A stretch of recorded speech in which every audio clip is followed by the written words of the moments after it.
Welcome to the School-Based Data Collection webinar.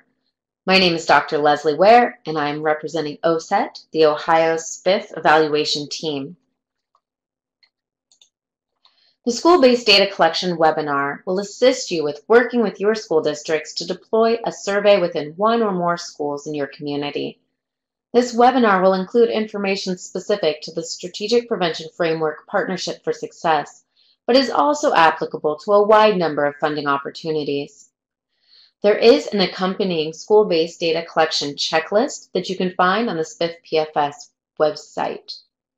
This checklist should assist you in successful data completion within your schools. First, you need to prepare to request school participation. Before approaching your school district superintendent, you need to determine what you are requesting. We'll talk about this in two parts. The first is survey selection. The second is thinking through what you will ask of the schools. Your survey selection is very important and needs to be done intentionally. Your survey needs to meet the funding requirements. We recommend the OYES, which is the Ohio Healthy Environment Survey. It's free, web-based, and it allows for statewide and county-level comparisons. This survey includes the required community outcome measures, or COMs, and recommended intervening variables for the SPF-PFS, as well as a number of other items that meet the requirements for other funding opportunities. For more information about the OYES survey, please go to www.oyes.ohio.gov. If there's already been a survey in use in your community that you would like to use, you first need to identify whether it includes the required and COMs and recommended intervening variables. And if it does not, can those items be added? Please, we recommend that you involve your OSET local evaluator and OCAM coach early in the survey selection process, as they can provide information and guidance to ensure that the survey that you select meets your funding requirements. Next, you need to think through what it is you're going to be asking of your schools. You'll do this by thinking through and finding the answers to the following questions. Is the survey going to be paper-based or web-based? Which grades are going to be surveyed? Are there materials that accompany the survey? Many surveys provide additional materials to assist in recruitment and completion of surveys. So this includes the parental notification, opt-out, and consent forms, materials that explain the survey and help to market the survey, as well as site coordinator checklists to ensure successful data completion. Are there important survey timelines that you should know about?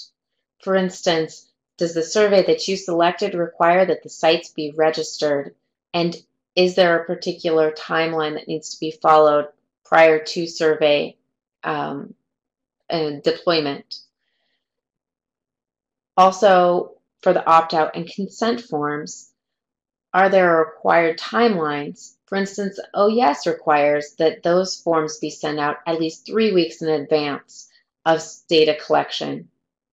If this is a web-based survey, how long can the link stay open? And are there data or report turnaround timelines that you should know about? Once you find out this information, we suggest you customize a Memorandum of Understanding, or MOU. An MOU formalizes the agreement between your coalition and your school district. It ensures an understanding of the expectations, responsibilities, and roles that each party will play during the data collection process. To help you, we have an MOU for school districts available. This template can be customized for your specific timelines and survey information that you've identified. It's available on the SPF-PFS website, as well as an accompanying MOU webinar to help you successfully complete the template. Next, you need to obtain your school participation by scheduling and holding an initial conversation with the superintendent of each school. Prior to going, please have your talking points already down so that you can discuss the advantages of data collection for both the communities and the schools. Make sure to bring a copy of your survey and any accompanying materials, such as those opt-out forms or checklists. You also need to discuss survey options. For instance, the Oh Yes survey allows you to include or exclude items around sexual behavior and suicide. If your survey does not already include the required comms and recommended intervening variables, also bring those items with you so that the superintendent can look them over as you will plan to add those to your survey. And then obtain permission for data collection at the schools and approval of your survey instrument. Discuss with the superintendent any relevant school timelines, such as school openings or closures, depending on when it is you plan on collecting your data, and discuss data collection timeline. When is it appropriate to go into the schools or have them open up a link, and how long will that happen? Go over the completed MOU with the superintendent to make sure that each of you understand the expectations, roles, and timelines for the data collection, and get that signed by the superintendent. And then get contact information for 2 site coordinators for each school. If you're doing a web-based survey, we recommend that one of those contacts be an IT staff so that they can assist in the deployment of the survey and be there to troubleshoot any technological difficulties that may arise. Next, you need to get your survey finalized. You'll do this by completing the OSET approval process, which is done through the COM status update form. This form will require you to identify your sites, timeline, details around data collection, as well as providing your survey. This will make sure that you've thought through the process and that your survey meets the requirements for the SPF-PFS. You'll complete any revisions of the form and through that finalize your survey. Then you can register your sites, if it's necessary, for survey deployment. You would do this through the survey that you chose and by following their guidelines and their platform. Next, you need to go through the parental guardian notification, opt-out, or consent process. So Ohio law requires that you notify the parents or guardians prior to data collection. Ideally, you would send out your consent or opt-out forms 3 weeks before data collection. Typically, this is a passive consent process. That means that you notify the parents and guardians of your intent to collect data, and they explicitly opt out their student if they don't want their student to participate.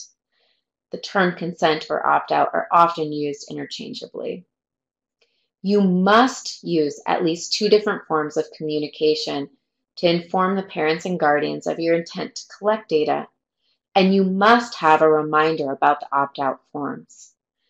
You must also keep a list of any students that are opted out of data collection for 4 or more years. You need to work with your site coordinators to ensure successful data collection.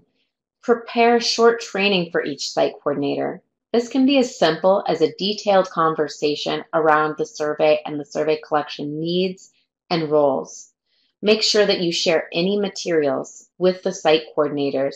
This would include the survey, the parental notification and opt-out forms, the checklists, and any marketing materials, troubleshooting tips, or FAQs that would be able to assist in successful data completion.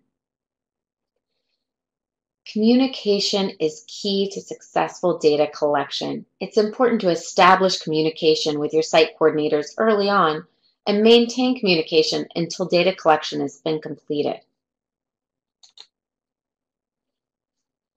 Make sure to communicate all your survey needs.